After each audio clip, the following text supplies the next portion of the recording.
തെലങ്കാനയിൽ കടുത്ത സാമ്പത്തിക പ്രതിസന്ധിയെ എല്ലാ മാസവും ആദ്യം സർക്കാർ ജീവനക്കാരുടെ ശമ്പളം നൽകുന്നത് ബുദ്ധിമുട്ടിലാക്കുമെന്ന് തെലങ്കാന മുഖ്യമന്ത്രി രേവന്ത് റെഡ്ഡി. സംസ്ഥാന സർക്കാർ 7 ലക്ഷം കോടി രൂപ കടത്തിലാണെന്ന് മുഖ്യമന്ത്രി നേരത്തെ അറിയിച്ചിരുന്നു.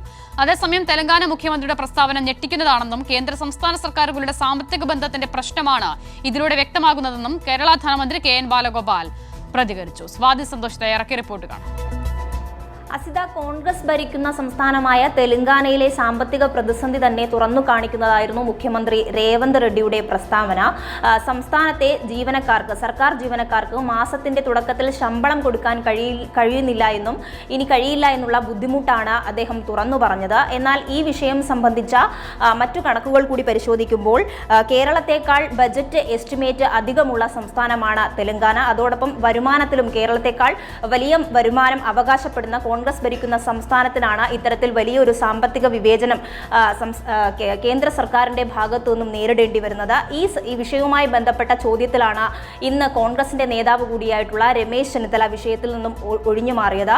ഇത്തരം സാമ്പത്തിക പ്രതിസന്ധി അല്ലെങ്കിൽ തെലങ്കാന നേരിടുന്ന സാമ്പത്തിക പ്രതിസന്ധി തനിക്കറിയില്ല എന്നുള്ള മറുപടിയാണ് കോൺഗ്രസ് നേതാവ് രമേശ് ചെന്നിത്തലയുടെ ഭാഗത്തു നിന്ന് ഉണ്ടായത്. എനിക്ക് ആ വിവരങ്ങൾ എന്റെ ശ്രദ്ധയിലില്ല, എനിക്ക് അറിയാൻ.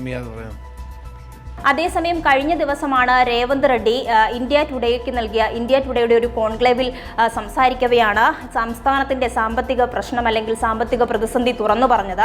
7 ലക്ഷം കോടി രൂപയോളം സംസ്ഥാനത്തിന് ഇപ്പോൾ കടമായി ഉണ്ടെന്ന് രേവന്ത് റെഡ്ഡി സൂചിപ്പിക്കുന്ന സാഹചര്യമുണ്ടായി. അതോടൊപ്പം തന്നെ ശമ്പളവും പെൻഷനുമായി പ്രതിമാസം 6500 കോടി രൂപ കരുതേണ്ടി വരുന്നെന്നും കടമടയ്ക്കാനും പലിശ ഇനത്തിലായും പ്രതിമാസം 6500 കോടി രൂപ മാറ്റിവെക്കണമെന്നും രേവന്ത് റെഡ്ഡി ചൂണ്ടിക്കാണിച്ചു.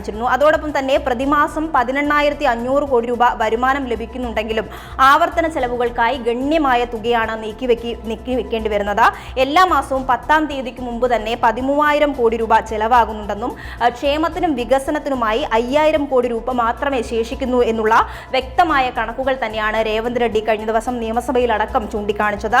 ക്ഷേമത്തിനും വികസനത്തിനുമായി 5,000 കോടി രൂപ മാത്രമേ ശേഷിക്കുന്നുള്ളൂ. അതോടൊപ്പം അടിസ്ഥാന ആവശ്യങ്ങൾക്ക് പോലും പണം അധികമായി കണ്ടെത്തേണ്ട സാഹചര്യമാണ് സംസ്ഥാനത്ത് നിലനിൽക്കുന്നത് എന്നുള്ള വ്യക്തമായ കണക്കുകൾ നിരത്തിവെച്ചുകൊണ്ടുള്ള രേവന്ത് റെഡ്ഡിയുടെ പ്രതികരണത്തോട് പോലും കോൺഗ്രസിന്റെ നേതാക്കൾക്ക് പ്രതികരിക്കാൻ കഴിയുന്നില്ല എന്നുള്ളതും കോൺഗ്രസ് ഇക്കാര്യത്തിൽ മൗനം തുടരുന്നു. മാത്രമല്ല, കേരളത്തെക്കാൾ ഒരുപാട് വരുമാനം അവകാശപ്പെടുന്ന തെലങ്കാനയ്ക്ക് കൃത്യമായ ശമ്പളം ജീവനക്കാർക്ക് കൊടുക്കാൻ കഴിയാത്ത തരത്തിലേക്ക് സാമ്പത്തിക പ്രതിസന്ധിയിലേക്ക് പോയിരിക്കുന്നു. അതേസമയം കേരളം ഇത്രയും സാമ്പത്തിക പ്രതിസന്ധിയിലൂടെ കടന്നു പോകുമ്പോൾ പോലും ജീവനക്കാരുടെ ശമ്പളം സംബന്ധിച്ച കൃത്യമായി എല്ലാ മാസവും കൊടുക്കാൻ, കുടിശ്ശികയില്ലാതെ കൊടുക്കാൻ കേരളത്തിന് കഴിഞ്ഞിട്ട് പോലും കേന്ദ്ര സർക്കാരിന്റെ നിലപാടിനൊപ്പം അല്ലെങ്കിൽ കേരളത്തെ കുറ്റപ്പെടുത്തിക്കൊണ്ട് കേരള സംസ്ഥാന സർക്കാരിനെതിരായ ജനവികാരം ശക്തമാക്കുന്ന തരത്തിലേക്ക് നിരന്തരമായ പ്രവർത്തനങ്ങളും പ്രസ്താവനകളും നടത്തി വരികയാണ് കോൺഗ്രസ് എന്നുള്ളത് ഏറ്റവും ആവർത്തിച്ച് തന്നെ പറയേണ്ടി വരും. അതിന് കൂടുതൽ ആക്കം കൂട്ടുന്നതാണ് ഇന്ന് രമേശ് ചെന്നിത്തല നടത്തിയ പ്രതികരണവും.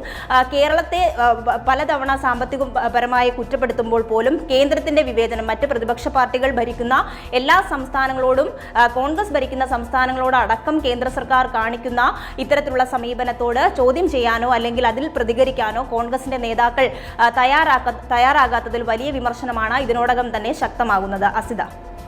ശരി, സ്വാതി സന്തോഷാണ് വിവരങ്ങൾ നൽകിയത്.